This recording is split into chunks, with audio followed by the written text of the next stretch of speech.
पिछले विषय में कोई प्रश्न है?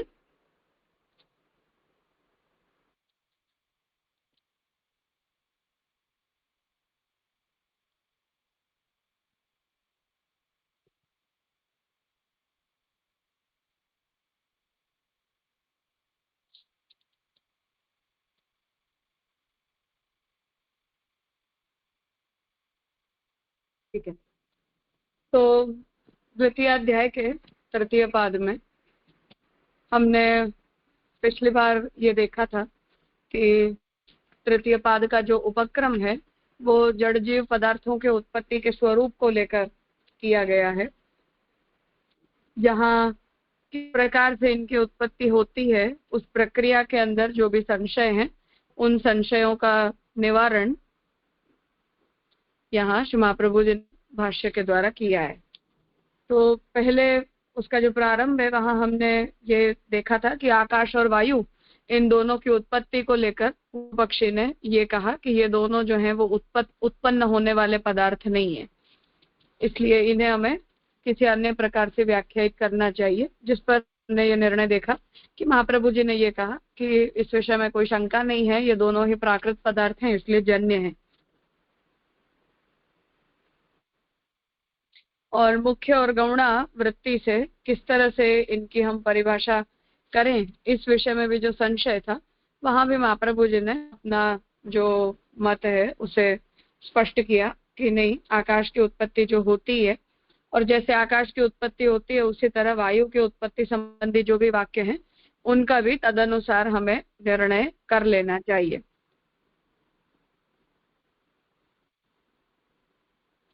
फिर जो उत्पत्ति का क्रम है उस क्रम में तेज से वायु की उत्पत्ति होती है ये बताया, फिर जल की उत्पत्ति तेज के द्वारा होती है इसे भी हमने देखा था। और अब आगे पृथ्वी की उत्पत्ति को लेकर जो विचार है उसे 12वें सूत्र से प्रारंभ कर रहे हैं कि जो पंच महाभूत हैं उनकी उत्पत्ति का वस्तुतः क्रम क्या है। अब ये छठा एक सूत्र वाला अधिकरण है कि ततः षष्ठे एक सूत्रे पृथिवी अधिकार इति अधिकरणे, तो एक सूत्र वाला छठा अधिकरण है। छांदोग्ये अद्भ्यः सकाशात् अन्नोत्पत्ति ही उक्ता, कि अब आगे जो है वो अन्न की उत्पत्ति का प्रकार बताया जा रहा है। तैत्तरीय च पृथ्वी उत्पत्ति ही इति, और तैत्तरीय के अंदर पृथ्वी उत्पत्ति बताई जा रही है। इसलिए विरोध परिहारार्थम अन्न शब्देन पृथिव्य इव उच्यते, इसलिए अब अन्न उत्पन्न होता है या पृथ्वी उत्पन्न होती है, इस विरोध को दूर करने के लिए अन्न शब्द के द्वारा ही पृथ्वी को कहा जा रहा है, इस तरह से उसका निर्णय कर रहे हैं। छांदोग्य भूताधिकारात, छांदोग्य में भूत का अधिकार होने से यत् कृष्णम तद अन्नस्य इति नील रूप कथनात् तैत्तरीय अद्भ्यः पृथ्वी इति शब्दांतरात् च इति उक्तम।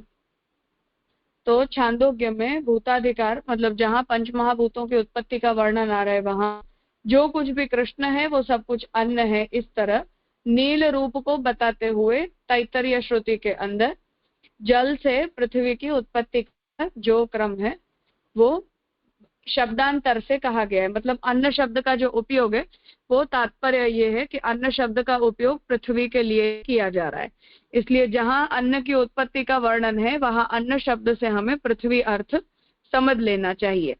इस तरह से यहाँ आप निर्णय बता रहे हैं।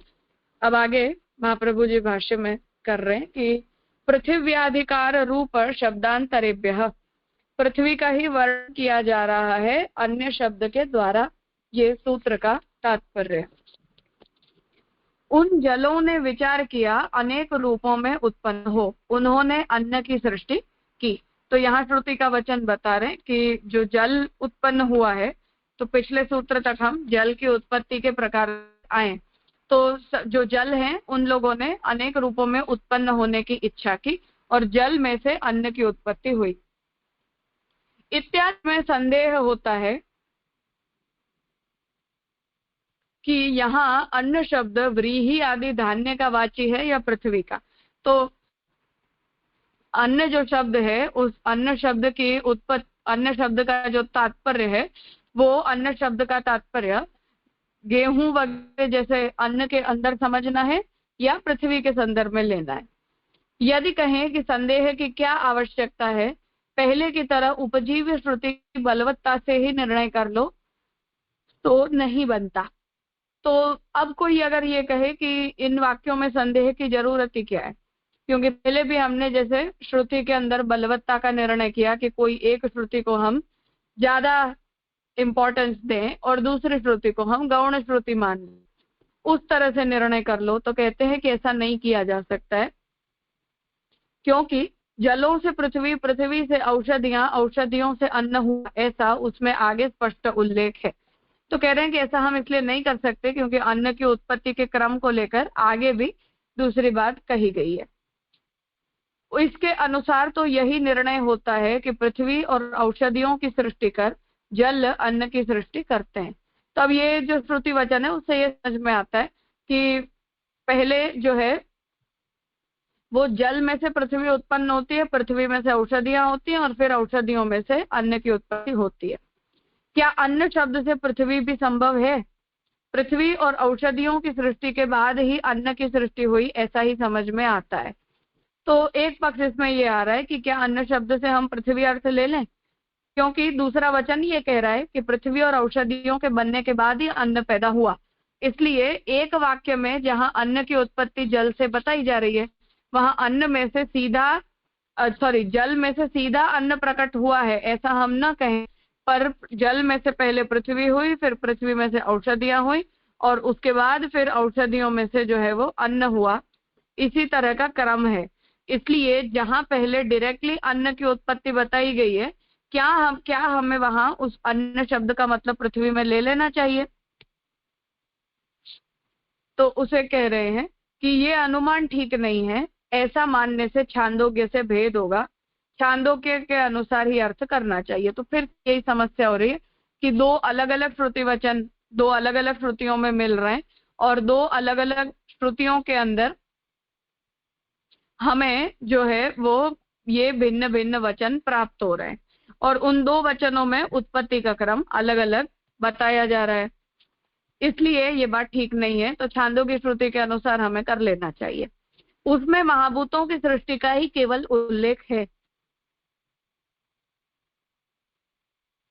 एक पद की लक्षणा की अपेक्षा छांदोग्य को स्वीकारना ही ठीक है, क्योंकि उसका गौरव है। यदि ऐसा नहीं करेंगे तो जैसा संशय आकाश आदि संबंध में था वैसा ही होगा, समाधान न होगा। तो पूर्व पक्ष इसलिए कह रहा है कि हमें छांदोग्य श्रुति के वचन को ही प्रमाणतया मान लेना चाहिए। इसलिए अन्न की जो उत्पत्ति है वो औषधियों से, औषधियों की उत्पत्ति पृथ्वी से और पृथ्वी की जो उत्पत्ति है वो जल से हुई। ये छांदोग्य श्रुति से हमें क्रम मान लेना चाहिए। जो श्रुति में सीधा सीधा जल से अन्न की उत्पत्ति बताई जा रही है उस अर्थ को हमें ड्रॉप कर देना चाहिए। तो अब इस बात पर यहाँ ये कह रहे हैं कि नहीं, ये जो व्यवस्था है वो ठीक नहीं है।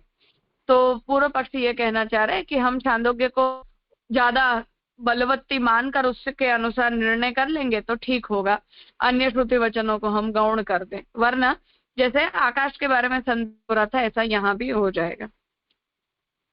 तो अब उस पर निर्णय कर रहे कि उक्त प्रसंग में वर्णन आता है कि हे सौम्य, अन्नमय मन, जलमय प्राण, तेजोमयी वाणी, इस प्रकार तीनों का साहचर्य वेदांत में सर्वत्र मिलता है। लोक में भी भूमिष्ठ वर्षा के रूप में जल का बहुवचन प्रयोग मिलता है। इसलिए पृथ्वी, औषधि और अन्न, इन तीनों को जल के माध्यम से अभिन्न मानकर अन्न शब्द का ही केवल उल्लेख किया गया है। तो महाप्रभु जी अब अपना निर्णय कह रहे कि हम श्रुति वचनों को अगर देखें तो हमारा मन अन्नमय है, जलमय हमारा प्राण है और तेजोमयी हमारी वाणी है। इस तरह से वेदांत में इन तीनों का साहचर्य हमारे शरीर के तीन अंगों के साथ देखने मिलता है। और लोक में भी बरसात से ही सब कुछ होता है। तो बरसात से अन्न होता है, उस अन्न का भक्षण करने से हमारी इंद्रियां, हमारे मन, बुद्धि आदि बनते हैं और उसी से हम पुष्ट होते हैं। तो उससे ये बहुवचन का प्रयोग हमें मिलता है, क्योंकि जल के द्वारा भी सब कुछ डेवलप होता है। इस पृथ्वी, औषधि और अन्न, इन तीनों को हमें जल के माध्यम से इन तीनों की अभिन्न उत्पत्ति माननी चाहिए। इसलिए अन्न शब्द का जो प्रयोग है वो पृथ्वी के लिए हो सकता है, कभी औषधि के लिए भी हो सकता है, और कभी जो गेहूं आदि अन्न धान होते हैं उनके लिए भी अन्न शब्द का प्रयोग मिलता है। उक्त मत पर सिद्धांत कहते हैं कि अन्न शब्द से पृथ्वी अर्थ ही करना चाहिए, क्योंकि उक्त प्रकरण में भूतों की सृष्टि की ही चर्चा है। तो महाप्रभु जी अपना ये निर्णय दे रहे हैं कि नहीं, एकार्थक मानकर हर जगह तीन तीन अर्थ लो और फिर हर जगह ये कंफ्यूजन खड़ा करो कि अब यहाँ हम अन्न शब्द का मतलब अन्न लेंगे, अन्न शब्द का मतलब औषधि लेंगे, या अन्न शब्द का मतलब पृथ्वी लेंगे। इसलिए महाप्रभु जी कह रहे हैं कि नहीं, इस प्रकरण में जहाँ ये वर्णन आ रहा है वहां तो हमें इसका जो अर्थ है वो केवल और केवल पृथ्वी ही लेना चाहिए, क्योंकि ये जो पूरा प्रकरण चल रहा है वो पंच महाभूतों की उत्पत्ति के विषय में चल रहा है। भौतिक पदार्थों की नहीं, नील रूप भी पृथ्वी का ही है, भूतों के साथ उसका शब्द से वर्णन किया गया है। तो यहाँ नील रूप भी पृथ्वी का ही बताया जा रहा है श्रुति के वचन में, और पंच महाभूतों की उत्पत्ति का वर्णन चल रहा है, उसमें इस शब्द के द्वारा पृथ्वी की उत्पत्ति बताई जा रही है। अद्भ्य पृथ्वी, यही छांदोग्य का उचित पाठ है, इसलिए अन्न शब्द से पृथ्वी ठीक है। इसलिए यहाँ संशय नहीं है, पर जल से पृथ्वी की उत्पत्ति हुई, यही क्रम ठीक है।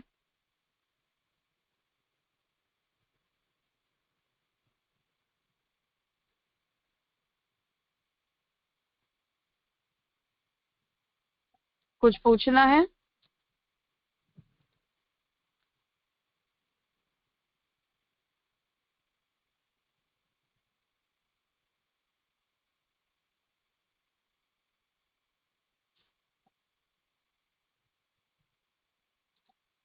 हाँ बेलावन। हाँ, प्रणाम राजा। राजा मुझे ये ऊपर जो आया वो समझ में आया कि वहां उन्होंने ऐसा कह दिया कि महाभूत मतलब पृथ्वी पृथ्वी ही लेना है, अन्न ही लेना है। तो ये फिर बीच में ये जो आया कि उक्त प्रसंग में वर्णन आता है कि ये सौम्य अन्नमय मन जलमय वाला, और ये जो पूरा आया और उसके बाद फिर वापस सिद्धांत में तो वही बता दिया कि पृथ्वी ही लेना है, अन्न नहीं लेना है।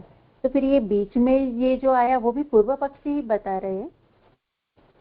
हाँ, पूर्व पक्षी ने तीन चार ऑप्शन सोचे हैं, तो वो अपनी तरफ से जब अर्थ करना चाह रहे हैं तो वो अपनी तरफ से विकल्प दे रहे हैं कि हम ऐसा सोचकर देखें, ऐसा सोचकर देखें। तो जिस किसी तरह से हम इस प्रॉब्लम को सॉल्व कर सकते हैं वो सारे विकल्प पूर्व पक्षी अपनी तरफ से दे रहा है, फिर अब उसमें से हम सिलेक्ट करेंगे कि हमें उसमें क्या ठीक लगे।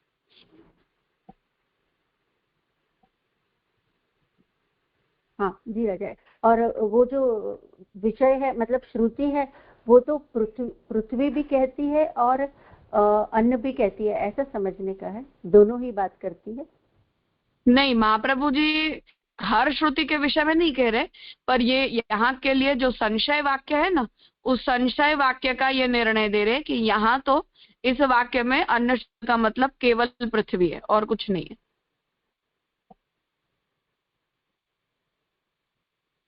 हाँ जी राजा। हाँ प्रणाम राजा।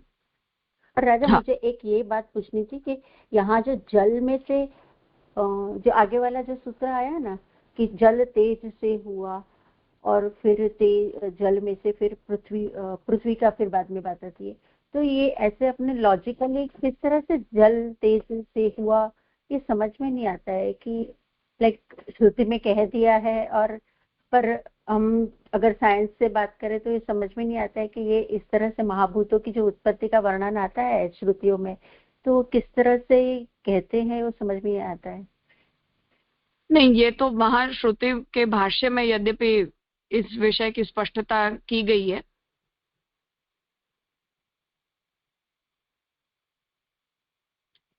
शंकराचार्य जी का भाष्य हमें, हाँ शंकराचार्य जी के भाष्य में है वो सारी स्पष्टता।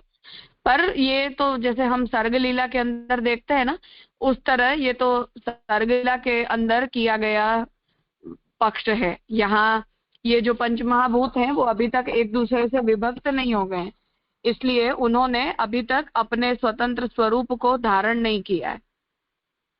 तो हमें वहां जो जो भी भेद दिखाई देते हैं कि ये जल और अग्नि मानो विपरीत स्वभाव के हैं, तो उस तरह अपने अंदर उन लोगों ने कोई प्रकार की विपरीत अवस्था को अभी तक धारण नहीं किया है, इसलिए भगवान ने अभी तक उस सर्ग के अंदर द्वैत भाव को प्रकट नहीं किया है। हाँ हाँ, ओके, हाँ, उसके बाद फिर वो द्वैत भाव आएगा और तब फिर हमको ये जो भी देखते हैं वो दिखाई देगा अलग अलग सब। हाँ, इसलिए वो द्वैत भाव यद्यपि बाद में आ जाएगा, पर फिर भी इन सभी के अंदर एक दूसरे से क्यों इनकी इसी क्रम में उत्पत्ति होती है, उन सब का विचार विस्तार से भाष्य के अंदर किया गया है। शंकराचार्य जी ने पंचीकरण प्रक्रिया से समझाया है। वो पंचीकरण प्रक्रिया उपनिषदों के अंदर बताई गई है। तो एक में से 3 होते हैं, फिर 3 में से 5 होते हैं। तो तत्व किस तरह एक दूसरे के साथ कितने कितने प्रपोर्शन के अंदर मिश्रित हो रहे हैं, उस मिश्रण का पूरा विस्तार से विवेचन जो है वो शंकराचार्य जी के भाष्य में है। वेदांत सार अगर हो आप लोगों के पास, तो वेदांत सार के अंदर भी पंचीकरण प्रक्रिया का पूरा निरूपण है। तो वो उपनिषद में उसी तरह से बताई गई है कि कैसे वो पंचमहाभूतों का मिश्रण होता है। पर सामान्य रूप से हमें ये समझना चाहिए कि इस अवस्था पर्यंत अभी तक उन पांचों के अंदर अपने अपने जो गुणधर्म है वो स्वभावतः अभी तक सिद्ध हुए नहीं।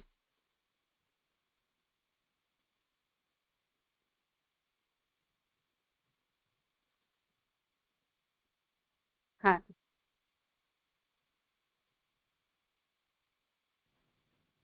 हाँ जी राजा, प्रणाम राजा।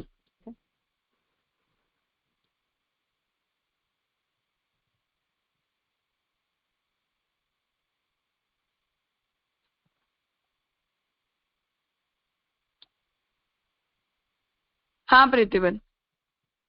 हाँ राजा, दंडवत प्रणाम। राजा, એક એક વાત અહીંયા આગળ એ આવી કે જલથી ઔષધિઓ અને ઔષધિઓથી પછી અન્ન ઉત્પન્ન થયું. જલથી પૃથ્વી, પૃથ્વીથી ઔષધિઓ અને ઔષધિઓથી અન્ન ઉત્પન્ન થયું. તો ઔષધિઓ અને અન્ન એ બેમાં શું ડિફરન્સ?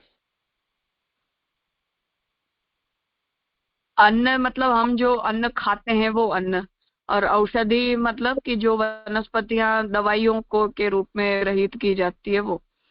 यद्यपि यहाँ जो प्रथम पूर्व पक्षी का पक्ष है वो ये है कि हमें इन तीनों को एकार्थ मानकर और संदर्भानुसार उनका अर्थ करना चाहिए, और कुछ कुछ अन्य वाक्यों के अंदर ये ओपिनियन ठीक भी सिद्ध होता है। तो बहुत सारी जगह पर हम संदर्भानुसार इनका तात्पर्य सोचते हैं कि किस तरह से हमें ये बात का निर्णय करना चाहिए। तो वो उस तरह से भी संदर्भानुसार भी सोचा गया है। पर यहाँ तो केवल जो संशय वाक्य है ना, उस संशय वाक्य में महाप्रभु जी निर्णय दे रहे हैं कि इस संशय वाक्य के अंदर यहाँ इसका अर्थ अन्न या औषधि है ही नहीं। इस संशय वाक्य के अंदर तो इसका स्पष्ट अर्थ केवल पृथ्वी ही लेना है। वो प्रकरणार्थ से महाप्रभु जी ले रहे हैं कि यहाँ प्रकरण जो है वो पंचमहाभूतों के उत्पत्ति क्रम का चल रहा है ना, इसलिए हमें वही अर्थ लेना चाहिए। हाँ हाँ राजा, बराबर।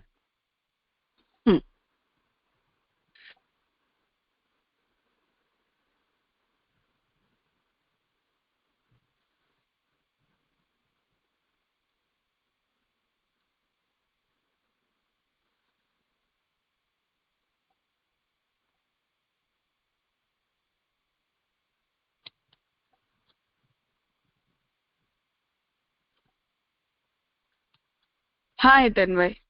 हाँ, दंडवत प्रणाम राजा। राजा, हाँ। यहाँ जो छांदोग्य उपनिषद की बात आई कि महाप्रभु जी ने जो छांदोग्य उपनिषद में कहा है वो प्रमाण मानते हैं, तो ये अलग अलग उपनिषद में अलग अलग रीत से पेश कर वर्णन करना, तो हकीकत में कैसे समझना कि कौन से उपनिषद में कौन सी वस्तु प्रामाणिक है और नहीं है? नहीं, अप्रामाणिक होने का तो अपने यहाँ कोई प्रश्न नहीं है। जहाँ जो भी प्रक्रिया है वो सब सारी की सारी प्रक्रियाएं प्रामाणिक ही है, इसमें कोई डाउट ही नहीं है। पर अब केवल इतना है कि वहां हमें जैसे यहाँ अर्थ किया कि अन्न शब्द का मतलब हमें पृथ्वी लेना है, तो कहीं कहीं हमें संदर्भानुसार ही उसके अर्थ का विचार करके और उनकी संगति बिठानी पड़ती है, जो मूलतः ब्रह्मसूत्र भाष्य का तात्पर्य है। और दूसरा हमारा जवाब इस बारे में ये है कि कल्प भेद से अलग अलग क्रम से सृष्टि उत्पन्न होती है। तो कहीं किसी एक क्रम से तत्व प्रकट होते हैं, कहीं किसी दूसरे क्रम से तत्व प्रकट होते हैं। तो उन तत्वों की उत्पत्ति क्रम में हमें ये विचार कर लेना चाहिए कि इस क्रम से इस कल्प में उत्पत्ति हो रही है। कोई दूसरा तत्व अगर किसी अलग तरह से बात कर रहा है तो हमें वहां उसकी संगति उस तरह से सोच लेनी चाहिए कि किसी कल्प भेद से इस तरह से उत्पन्न होगा। तो संदर्भानुसार ही हम कर सकते हैं। यानी जो अलग उपनिषद में डिफरेंटली प्रेजेंट किया है वो दूसरे कल्प में वैसे होगा, ऐसे समझ लेना चाहिए ना। हाँ, ओके कि इस कल्प में उत्पत्ति इस तरह से हो रही है, कभी दूसरे कल्प में दूसरी तरह से भी हो सकती है। और सेकंड जो प्रीति बहन ने क्वेश्चन पूछा वहाँ उसमें ही एक्सटेंड कर रही हूँ कि अन्न और औषधि जो what will grow that will grow together ना। अन्न में से औषधि या औषधि में से अन्न, हाउ टू डिफरेंशिएट बोथ? नहीं, अन्न और औषधि तो बहुत अलग अलग चीजें है ना, वो एक कैसे हो सकती है अलग अलग चीज, बट वो जब ग्रो करेगी पृथ्वी में से जब ग्रो करेगी तो वो अन्न में से औषधि या औषधि में से अन्न, व्हाट आई मीन कि जो उसकी सीड रहेगी, हरडे समझे कि हरडे और राइस दोनों के जब बोएंगे तो वो साथ में ही, नॉट इक्वल, लेकिन it will grow from the earth, ऐसे मेरा क्वेश्चन है। तो हाँ, वो ठीक है। अन्न में से औषधि या औषधि में से अन्न कैसे पॉसिबल रहेगा? नहीं, तो जहाँ अन्न खुद औषधि बन रही है वहां हम क्या जवाब देंगे उसका? अच्छा, अन्न भी तो औषधि रूप होता है ना। पोषण कर रहा है वह हिसाब से। हाँ, बिल्कुल। Okay, then it's clear. जी राजा, एक मिनट। हाँ राजा, धन्यवाद, प्रणाम। यहाँ जो पृथ्वी हाँ। की बात आई है ना, तो ये तो पूरी श्रुति जो बात कर रही है वो सर्ग लीला यानी सृष्टि की प्रक्रिया की बात कर रही है। तो फिर पृथ्वी यानी हमें द्रव्य तत्व समझना, क्योंकि फिर तो खाली पृथ्वी तो जो अपन यानी अभी जो प्रेजेंटली समझते हो पृथ्वी तो अपन अर्थ, या तो जो अभी भूलोक है कि सारा भूलोक समझना कैसे? हाँ, पूरा मतलब पृथ्वी, केवल हम जिस अर्थ प्लेनेट नहीं, हाँ, पूरी की पूरी भूलोक या। हाँ, बिल्कुल। अच्छा, उसका मीन्स ये एग्जाम्पल से उन्होंने कहा है श्रुति ने।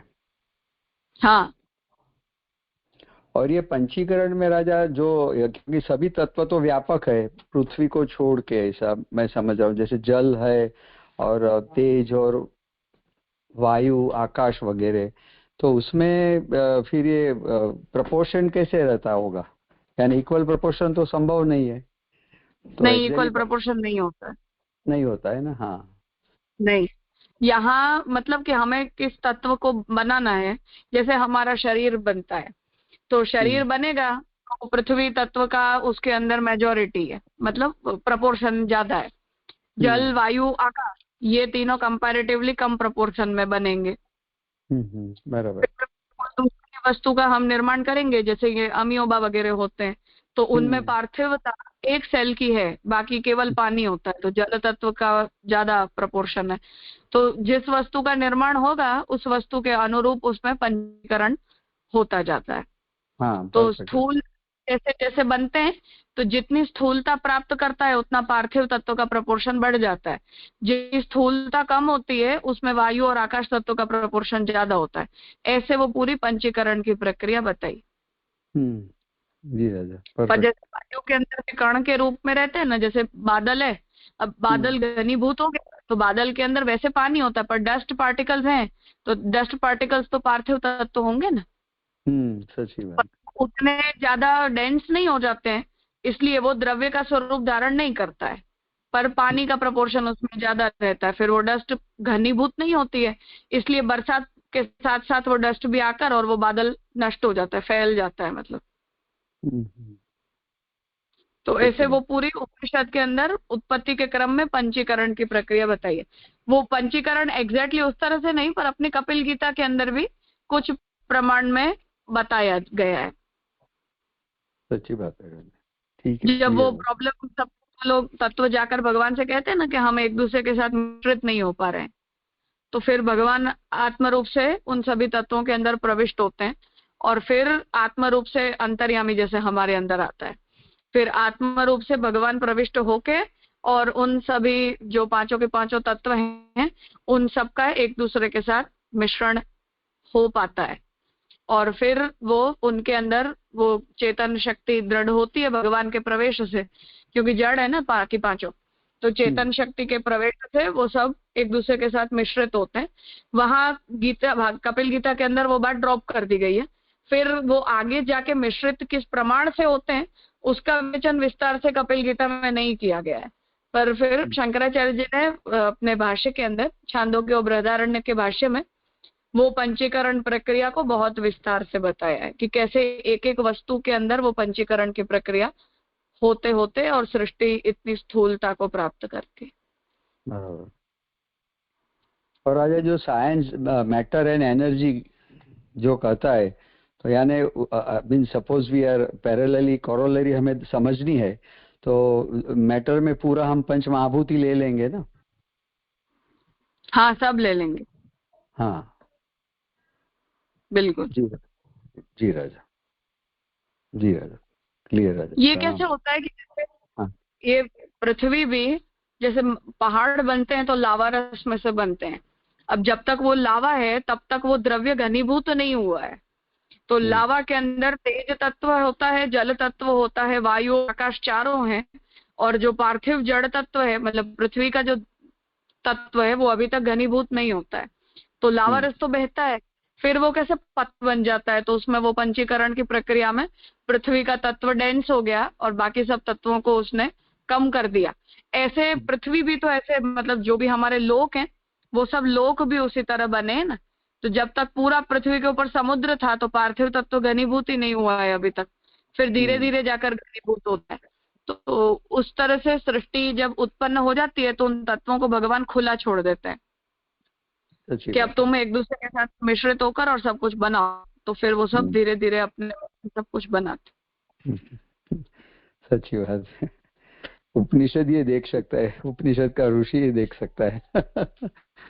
हाँ नहीं, वो पंचीकरण की प्रक्रिया को शंकराचार्य जी ने भाष्य में जेन्युइनली बहुत विस्तार से बताई। प्राइमरी देखना हो तो जो वेद सार है ना उसमें भी वो पंचीकरण की प्रक्रिया है। जी आपने बताया राजा, सही बात है। हाँ जी क्लियर हो गया राजा, प्रणाम। रामानुजाचार्य जी ने भी वो पंचीकरण की प्रक्रिया को निरूपित किया है। अच्छा, ब्रह्मसूत्र। जी राजा। हाँ कहिए जगदीश जी। हाँ धन्यवाद राजा। ये मेरे क्या थोड़ा पूर्व पक्ष और उत्तर पक्ष दोनों की मतलब संगति समझ नहीं आ रही, क्योंकि पूर्व पक्ष में भी यही बात आ रही है कि जैसे पूर्व पक्ष में 3-4 हमारे सामने विकल्प रखे और फिर मूलभूत बात ये थी कि जब हम माने तीनों को एकार्थ मानकर संदर्भ अनुसार तात्पर्य ले रहे हैं, अब उत्तर पक्ष में भी अपन वही बात सोच रहे हैं, तो फिर डिफरेंस क्या रहा? मतलब नहीं, उत्तर पक्ष में तो महाप्रभु जी ने कह दिया ना कि केवल पृथ्वी अर्थ लेना है और कोई अर्थ लेना नहीं है। हाँ वो तो प्रकरणार्थ है, पर जैसे पहले जो बात आई कि इसलिए अपन भी ये कह रहे हैं कि तीनों का साहचर्य वेदांत में मिलता है और इसलिए पृथ्वी, औषध और अन्य तीनों को जल के माध्यम से अभिन्न मानकर अन्य शब्द का ही उल्लेख किया है, तो उसका फिर तात्पर्य क्या लेना पड़ेगा? तो हम जनरली ये कह रहे हैं कि बहुत सारे शास्त्रों के अंदर इस तरह से मिलता है, पर अभी जो हमारा संशय वाक्य है वहां इसका अर्थ केवल और केवल पृथ्वी और अर्थों को हमें नहीं कंसिडर करना है, ये कहने का मतलब।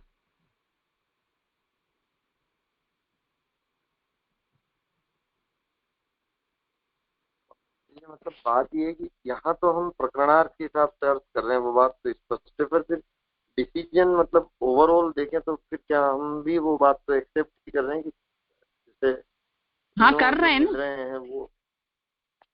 हाँ, क्योंकि अन्न शब्द का मतलब तो ब्रह्म भी होता है, अन्नम ब्रह्मेति व्यजानात्, तो अन्न शब्द को पृथ्वी के अर्थ में लेने में हमें क्या प्रॉब्लम हो सकती है?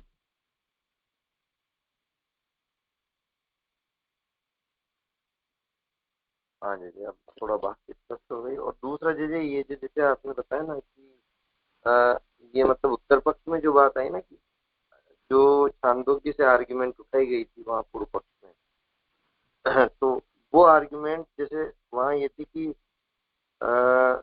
छांदोग्य के अनुसार अर्थ करना चाहिए, उसमें महाभूतों की सृष्टि का ही केवल उल्लेख है और एक पद की लक्षणा की अपेक्षा छांदोग्य को स्वीकारना ठीक है। तो ये थोड़ा स्पष्ट नहीं हो पाई मेरे बात, और इसका उत्तर पक्ष भी आगे आ रहा है, वो भी जो महाप्रभु जी ने कहा ना कि अदभ्य पृथ्वी छांदोग्य का उचित बात। ये पूर्व और उत्तर पक्ष थोड़ा आप कृपा करके समझाएं। पूर्व पक्ष ने ये कहा कि हमें अन्य श्रुति वचनों में जो प्रक्रिया बताई है उसे गौण मानकर और छांदोग्य श्रुति का जो वचन है उसे मुख्य मानना चाहिए। महाप्रभु जी कह रहे हैं कि नहीं, हम गौण और मुख्य वाली बात नहीं कर रहे हैं, हम तो प्रकरण से यहाँ इसका अर्थ पृथ्वी आ रहा है, यही हमें सोचना चाहिए।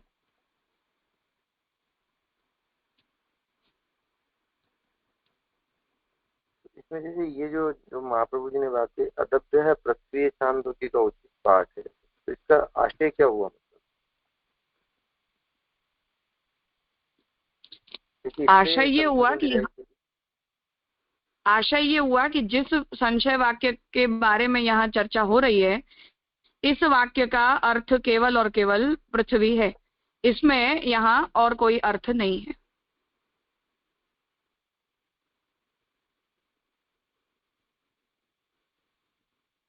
अच्छा,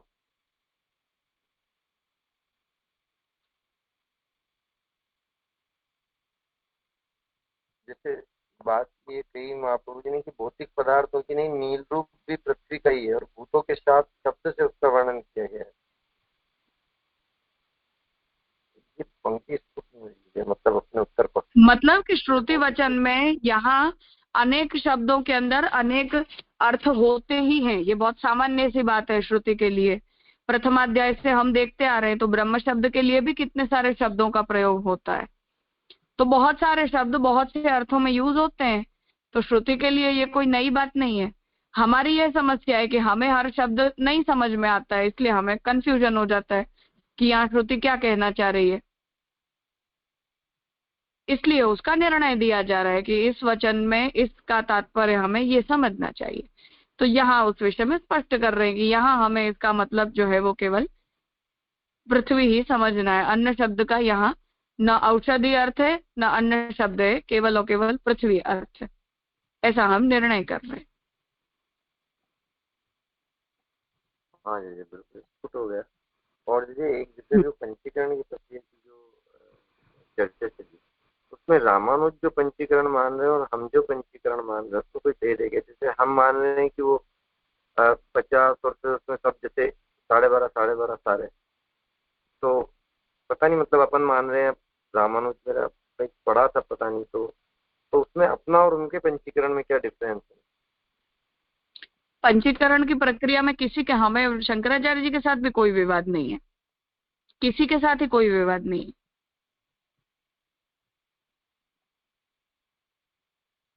अच्छा, मैंने प्रोसेस तो सभी ने सेम ही मानी है। तो उपनिषद जो कह रहा है उस बारे में कोई दूसरी बात बोली कैसे सकता है? पंचीकरण तो उपनिषद बताते हैं ना, तो अगर उपनिषद कह रहे हैं कि ऐसा होता है तो ऐसा होता ही है ना फिर।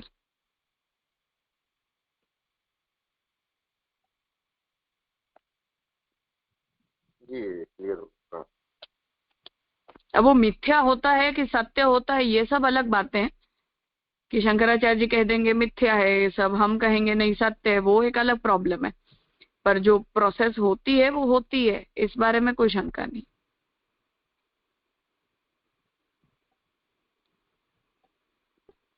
हाँ जी क्लियर। राजा, ये जो सूत्र हाँ। है ना, पृथ्वी अधिकार रूप शब्द अंतरेभ्यः, तो वो जो सूत्र का एक्सप्लेनेशन आप बताओ ना, क्योंकि वो समझ में पृथ्वी का अधिकार रूप शब्द और अन्य रूप और अन्य शब्द, बाकी संगति ये सूत्र और जो समझा रहे वे उसके साथ कैसे बैठेगी? मतलब कि अन्य शब्द का पृथ्वी में ही अधिकार है, पृथ्वी के अधिकार रूपी अर्थ को अन्य शब्द के द्वारा बोला जा रहा है, ये अर्थ होगा। ओके, क्लियर जी राजा।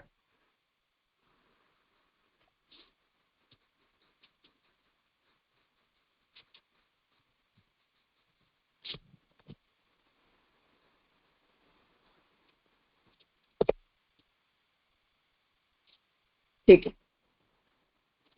अब आगे 7वां अधिकरण भी एक सूत्र का है।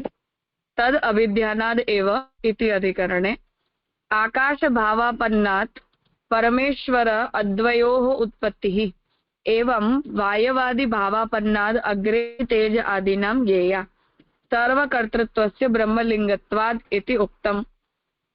अब यहाँ ये कह रहे हैं कि किसी भी शब्द के द्वारा अगर कुछ कहा जा रहा है तो वो वस्तुतः ब्रह्म में से ही सब कुछ उत्पन्न हो रहा है, ऐसा ही वहां अर्थ हमें लेना है। तो आकाश भावापन्न होने के कारण परमेश्वर से भेद बिना आकाश की जैसे उत्पत्ति हो रही है, उसी प्रकार वायु आदि के रूप में भावापन्न होकर ब्रह्म ही उत्पन्न हो रहा है। उसी तरह तेज, जल और आकाश के रूप में भी ब्रह्म ही तेज भावापन्न होकर उत्पन्न हो रहा है, या ब्रह्म ही पृथ्वी भावापन्न होकर उत्पन्न हो रहा है, ऐसा ही हमें जानना चाहिए। क्योंकि सभी का कर्ता ब्रह्म होने के कारण ब्रह्मलिंग के रूप में ही इन सभी का वर्णन यहाँ किया जा रहा है। ये पुरुषोत्तम जी ने यहाँ निर्णय दिया। तद अभिध्यानाद एव तालिंगात् सह। तद अभिध्यानाद एव मतलब ब्रह्म का अभिधान होने से ही तल्लिंगात ब्रह्म के ही लिंग के रूप में, मतलब ब्रह्म के ही चिन्ह के रूप में इन पांचों की पांचों तत्वों का वर्णन आता है। आकाश रूपी कार्य से वायु आदि कार्यों की उत्पत्ति तथा सूत्रस्थ तु शब्द से निषेध करते हैं। मतलब आकाश से वायु हो रहा है, वायु से जल हो रहा है, जल से पृथ्वी हो रही है। तो ये जो पूरा क्रम है, इस क्रम में ये एक एक में से दूसरा दूसरा कार्य उत्पन्न हो रहा है, इस बारे में सूत्रस्थ तु शब्द से उसका निषेध कर रहे हैं। कहते हैं कि वह परमात्मा ही वायु आदि की सृष्टि करते हैं। तो हम ये कहेंगे कि नहीं, आकाश वायु को नहीं बनाता है, परमात्मा ही वायु को बनाते हैं। तो पांचों की पांचों भूतों की उत्पत्ति परमात्मा से ही होती है। तो अब पूर्व पक्षी कह रहा है कि यदि ऐसी बात है तो आकाश आदि शब्द परमात्मावाचक मान्य होंगे, उनकी परमात्मा वाचकता कैसे सिद्ध होगी? तो जहां जहां भी कारण तत्व बताया जा रहा है, जैसे आकाश से वायु उत्पन्न हो है, वायु से जो है वो तेज की उत्पत्ति हो रही है, तेज से जल की उत्पत्ति हो रही है, और फिर जल में से पृथ्वी की उत्पत्ति हो रही है। तो आकाश में से जब वायु की उत्पत्ति होती है तो आकाश शब्द ब्रह्मवाची है। वायु में से जब तेज की उत्पत्ति हो रही है तो वायु शब्द ब्रह्मवाची है। तेज में से जब जल उत्पन्न हो रहा है तो तेज शब्द ब्रह्मवाची है। तो कह रहे हैं कि ऐसा अगर है तो सभी शब्द ब्रह्मवाचक हैं, इस बारे में क्या प्रमाण है? तो उसका जवाब दे रहे हैं कि इस पर कहते हैं कि उन कार्यों को उत्पन्न करने के लिए परमात्मा तदात्म होते हैं, इसलिए वे शब्द परमात्मावाची हैं। तो भगवान जब किसी एक पदार्थ को उत्पन्न करना चाहते तो उस पदार्थ को उत्पन्न करने के लिए ब्रह्म ही उस रूप को धारण करते हैं। तो ब्रह्म ही जो है वो आकाश रूप बनते हैं जब उन्हें वायु को प्रकट करना होता है। ब्रह्म ही वायु रूप बनते हैं जब ब्रह्म को तेज की उत्पत्ति करनी होती है, या ब्रह्म ही तेज रूप बनते हैं जब उन्हें जल की उत्पत्ति करनी होती है। आकाश आदि जो शब्द श्रुति में वर्णित हैं उनको ही मानने में क्या आपत्ति है? तो अब पूर्व पक्षी ये कहता है कि मानो हम आकाश शब्द को परमात्मावाची न लेकर आकाश शब्द का मतलब आकाश ही लेते हैं, तो उसमें क्या समस्या है? ये बात हम पहले भी देख चुके थे कि आकाशः तल्लिंगात में आकाशो ब्रह्मेति व्यजानात, इस श्रुति वचन के ऊपर भी संशय वाक्य उपस्थित हुआ था। तो पूर्व पक्षी कह रहा है कि मानो हम आकाश शब्द को परमात्मावाची न लेकर आकाशवाची ले तो क्या समस्या है? तो कह रहे हैं कि समस्त सृष्टि की चर्चा परमात्मा के द्वारा ही समस्त वेदांत वाक्यों में की गई है, इसलिए उक्त धारणा बनती है। तो कह रहे हैं कि जितने भी सृष्टि के वाक्य हैं उन सभी वाक्यों की चर्चा परमात्मा के द्वारा ही सभी वेदांत वाक्यों में की गई है। जड़ या देवता से जो कुछ भी सृष्टि होती है वह सब ब्रह्म से ही है, यही निश्चित मत है। तो जब कारण तत्व की बात होती है तो कारण का भी कारण तो ब्रह्म ही है, इसलिए सर्व कारण कारणभूत ब्रह्म सिद्ध होते हैं। तो यहाँ अगर हम ये कहें कि ऐसा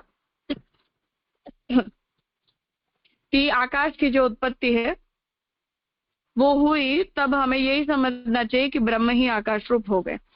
तो ब्रह्म जब जब अपने में से जिस किसी वस्तु को उत्पन्न करवाना चाहते हैं, तब तब ब्रह्म ही उन रूपों को धारण कर लेते हैं। इसलिए हर पदार्थ की जो उत्पत्ति है वो ब्रह्म के द्वारा ही होती है। तो ब्रह्म ही उन सभी के रूप में बनते हैं। तो परम कारण कारणभूत, तो मानो आकाश को हम आकाश शब्द में ले रहे हैं, पर आकाश जो है उसकी भी उत्पत्ति हो तो रही है ब्रह्म की इच्छा से। तो ब्रह्म ही आकाश रूप बन रहे हैं। इस तरह से हमें प्रत्येक वस्तु के कारण के रूप में ब्रह्म को सोचना चाहिए।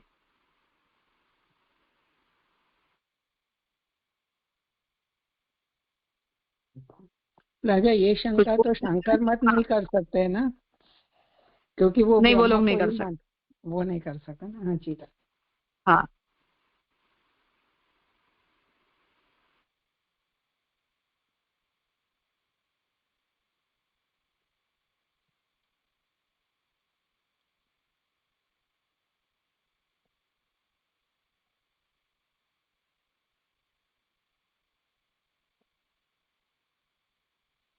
और कुछ है?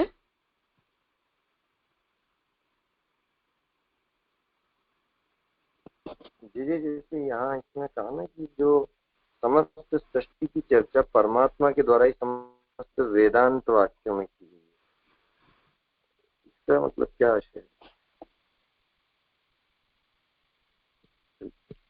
इसमें संशय क्या है वो मुझे समझ में नहीं है।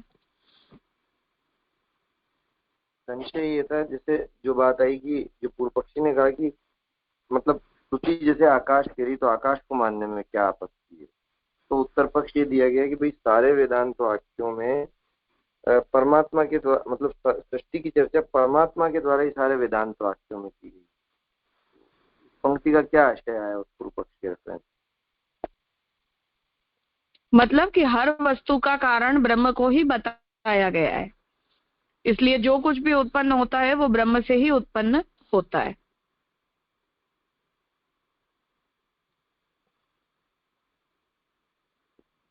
अच्छा, तो करके अब मतलब महाप्रभु जी के फाइनल ओपिनियन ये जो अपन ने पहले सब तत्वों की उत्पत्ति देख के अंत में ये बात आया, ये सूत्र की जो सारी उत्पत्ति है वो ब्रह्म भावापन्न होने के कारण वो सब ब्रह्म के लिंग की तरह ही हम एक्सेप्ट कर रहे हैं, डायरेक्ट तत्व को एक्सेप्ट नहीं कर कारणता के रूप में। हाँ, इसलिए जिसमें से जिसकी उत्पत्ति बताई है वहां जो कोई भी तत्व कारण तत्व है, उस कारण तत्व को हमें ब्रह्म के ही चिन्ह के रूप में समझ लेना चाहिए। हाँ जी,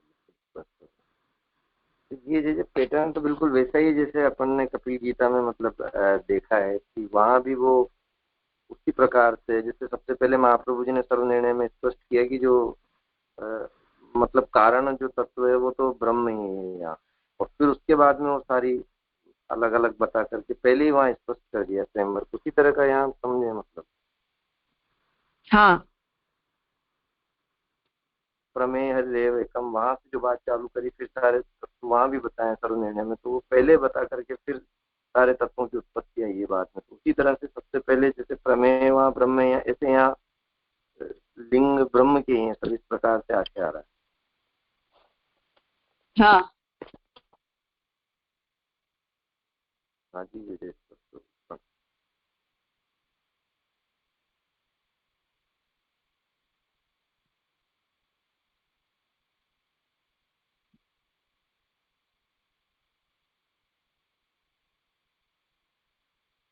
ठीक है। प्रणाम राजा, एक मिनट। हाँ हाँ हाँ, बोलो। जो ये लास्ट लाइन है ना, जड़ या देवता से जो कुछ भी सृष्टि होती है, तो जड़ में से तो हम ये लेंगे ना कि आकाश में से ये वायु, वायु में से तेज, इस तरह से जो ये जड़, वो जड़ की सृष्टि है, पर उसमें भी वो ब्रह्म से ही है, वो भी निश्चित बात है। और देवता से माने ये ब्रह्मा जी से या उस तरह से जो सृष्टि है वो बता रहे हैं ये देवता से? नहीं, यहाँ ये कहना चाह रहे हैं कि चाहे किसी भी वस्तु को किसी का भी कारण बताया गया हो, पर परम कारण तो ब्रह्म ही होते हैं। इसलिए जिस किसी वस्तु को हम कारण की उपमा देते हैं वो प्रत्येक कारण को हमें ब्रह्म रूप ही समझना चाहिए। जैसे हम उनमें उनको उपलक्षण विधि से कहते हैं, तो हमें अपनी माँ को ब्रह्म रूप जानना चाहिए, हमने गुरु को ब्रह्म रूप जानना चाहिए, हमें पिता में ईश्वर बुद्धि करनी चाहिए। तो वहां ईश्वर बुद्धि करने का क्या मतलब है? तो माँ में ईश्वर बुद्धि क्यों की जाती है? क्योंकि हम उनसे उत्पन्न होते हैं, तो वो हमारे कारण है, हम उसके कार्य हैं। तो जहां जहां कारणता है वहां वहां ब्रह्मता है, सीधी नहीं है तो इनडायरेक्टली है, ऐसे। हाँ हाँ, समझ में आया राजा। तो इसलिए महाप्रभु जी ये कह रहे हैं कि पंच महाभूतों के विषय में भी हमें यही समझना चाहिए कि जहां जहां कारणता का विचार है वो प्रत्येक कारणता ब्रह्म की ही है अल्टीमेटली। तो कारण रूप केवल और केवल ब्रह्म होते हैं और बाकी सब कुछ कार्य रूप होता है। इस तरह से हमें इन शब्दों के तात्पर्य को समझ लेना चाहिए। इसलिए फिर आकाश परम कारण है, वायु परम कारण है, ऐसा हमें कहने की कोई जरूरत नहीं। पर राजा ऐसा भी तो समझ सकते हैं कि आकाश परम कारण है और फिर उसके बाद जो सब एक के बाद एक जो निकला, मतलब सृष्टि में महाभूत, तो वो उसको हम वैकारिक नहीं कह सकते, वैकृत ऐसे नहीं कह सकते। वैसे तो पता है कि ये 5 महाभूत है और वो कारण ही है, 28 तत्वों में ही है, पर अगर हम ऐसा भी सोच सकते हैं क्या? अपन विकृत कारणता कहाँ मानते हैं, अपन अविकृत कारणता मानते हैं। ओके, नहीं, क्योंकि कुछ कुछ कार्यों में हम ऐसा कहते हैं कि ये वैकृत कार्य है और कुछ मतलब कारण ही है, इसलिए मैंने सोचा कि ऐसा भी कह हाँ, सकते वो हम भेद के अर्थ में कहते हैं कि जब ब्रह्म अभेद को छोड़ के और सभी तत्वों के बीच में किंचित द्वैत प्रकट करते हैं तो वो द्वैत इस तरह का प्रकट हो जाता है। और द्वैत के प्रकट हो जाने के कारण हम ये कहते हैं कि वो विभक्त हो गया या विकृत हो गया। तो वहां हम द्वैत के अर्थ में इस शब्द का प्रयोग करते हैं। पर चाहे वो द्वैत बन भी जाए या भगवान ने अपने से उसे थोड़ा विभक्त कर भी दिया, तब भी ब्रह्म की परम कारणता तो उसमें डिडक्ट नहीं होती है ना। इन एनी केस ब्रह्म ही परम कारण रहते हैं। तो इसलिए महाप्रभु जी स्पष्टता करना चाह रहे कि पंचीकरण की प्रक्रिया से क्रमशः उत्पत्ति बताइए, पर वो क्रमशः उत्पत्ति का तात्पर्य ब्रह्म की कारणता के निषेध में नहीं। हाँ जी राजा, समझ में आया। प्रणाम राजा। हाँ,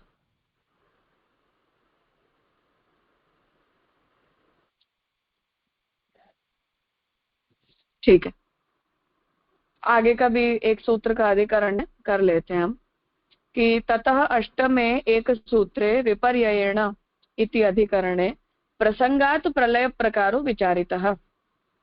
अब ये उत्पत्ति के क्रम का इतना विवेचन किया, इसलिए प्रसंगवश जो प्रलय की प्रक्रिया है उसका भी विचार कर ले रहे हैं। क्रम सृष्टौ येन क्रमेण उत्पत्ति ही तद विपरीत क्रमेण प्रलय इति उक्तम। तो क्रम सृष्टि में जिस क्रम से उत्पत्ति होती है उसके विपरीत क्रम से ही सृष्टि का प्रलय होता है। विपर्ययेण तु क्रमोत उपपद्यते। विपर्य से यहाँ प्रलय का क्रम उपपन्न होता है। विपर्य मतलब विपरीत क्रम से। जिस क्रम से सृष्टि होती है प्रलय उस क्रम से नहीं होता, तो उससे विपरीत क्रम से होता है। उत्पत्ति के बाद प्रलय होता है, प्रवेश के विपरीत ही निर्गमन होता है, यही सृष्टि का क्रम है। तो जो तत्व जिससे उत्पन्न हुआ है उसके उल्टे क्रम में उनका लय होगा। मतलब पृथ्वी का जो लय है वो अब जल में होगा, जल का लय तेज में होगा, तेज का लय वायु में होगा, वायु का लय आकाश में होगा और फिर आकाश का लय प्रकृति में होगा। तो इस तरह सीधे क्रम में उत्पत्ति होती है और विपरीत क्रम में लय होता है, यही क्रम सृष्टि की प्रक्रिया है। इस तरह से यहाँ उत्पत्ति और लय इन दोनों के विषय में निर्णय श्री महाप्रभु जी जो है वो दे रहे हैं। तो यहाँ तक जड़ की उत्पत्ति के विषय में जो भी विचार था वो हुआ। अब आगे जीवात्मा की उत्पत्ति के विषय में विचार आगे के अधिकरण से करेंगे। तो आज यहाँ रखते हैं हम, आगे का जो विचार है वो हम कल आगे का अधिकरण प्रारंभ करेंगे। धन्यवाद।